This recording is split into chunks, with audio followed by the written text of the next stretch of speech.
देखो जी, मुहसिन दावड़ा और अली वज़ीर ने जो कुछ करना था वो कर दिया। उसके बाद तो वो ज़मीन बोस हो गए।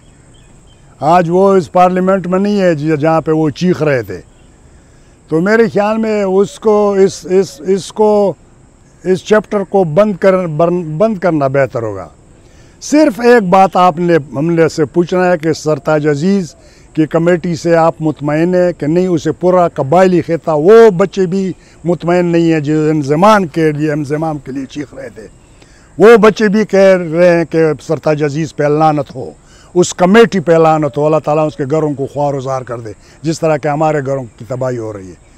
और अभी हमने एक लिटरेचर हमने वो किया हुआ है जिस पर यस नो में वो लिखी जा रही है। यकीन जाने Peshawar university, DI Khan university, Bannu university, क्वाट यूनिवर्सिटी से उन बच्चों के साइन है कि ये गलत हुआ है जो इंज़माम के हामी बचे थे। यही हालात है। तो मेरे ख्याल में जब किसी काम से खैर नहीं पहुंचता तो उसको दफ़ा कर दो, वो कायद आज़म के फरमान पर अमल करो। उसने जो कहा था कि जब आपने कबाइल से बात करना है, कोई असलाहत आपने लाना है, उसके सामने पेश कर दो। अगर वो मानता है ठीक, अगर नहीं मानता है उससे शर पैदा होगी। यही है जो शर शुरू है। हम शुरू दिन से चीख रहे थे कि ये एतवार के दिन से जो बेईमानी शुरू की हुई है और दूसरे एतवार को बंद करते हो चैप्टर, तो मेरे ख्याल में ये नुकसानदेह साबित होगा और साबित हुआ। फ़ौज भी मानते हैं, हुकूमत भी मानते हैं, इदारे भी मानते हैं, और इसमें शक की बात भी नहीं है। तो हम तो यही वो कहते हैं कि अगर फ़ौज जी बच्चे मरते, ये भी हमारे बच्चे मरते। अगर मकामी लोग मरते हैं वो तो खैर हम यही कहेंगे कि हम इस खून पसीने के आदी बन चुके।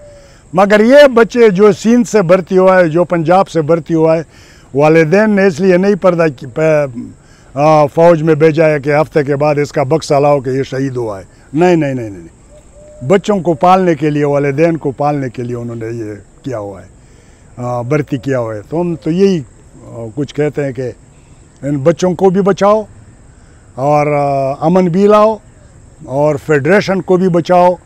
और ये असम्बलियों में जो कुछ हो रहा है, ये मुल्क के कानून में जो कुछ हो रहा है, इंज़माम के ख़िलाफ़ हमने सुप्रीम कोर्ट में अपील दायर किया हुआ है। 19 पेशियाँ हुई, लार्जर बेंच का ऐलान हुआ। तकरीबन 24 महीने बाद इसी मौजूदा वो क्या है ये अफरीदी ने तारीख़ मुकर्रर किया। और इंज़माम के जो वो थे, वो वकील थे, उनसे पूछा कि आपका फ़ाइल किधर है। उसने कहा कि मैंने तो फ़ाइल जमा नहीं किया हुआ है। तो फिर उसने कहा कि ये इंज़माम आपने किस तरह किया हुआ है, अभी दूसरा तारीख़ आएगा पता चलेगा। उसने कहा कि फिर दूसरे तारीख़ पर आप भी गिला नहीं करोगे, जब तारीख़ आ जाए तो पता चलेगा। हम फिर भी यही कहेंगे कि खैर देर आए दुरुस्त आए। Thank you very much.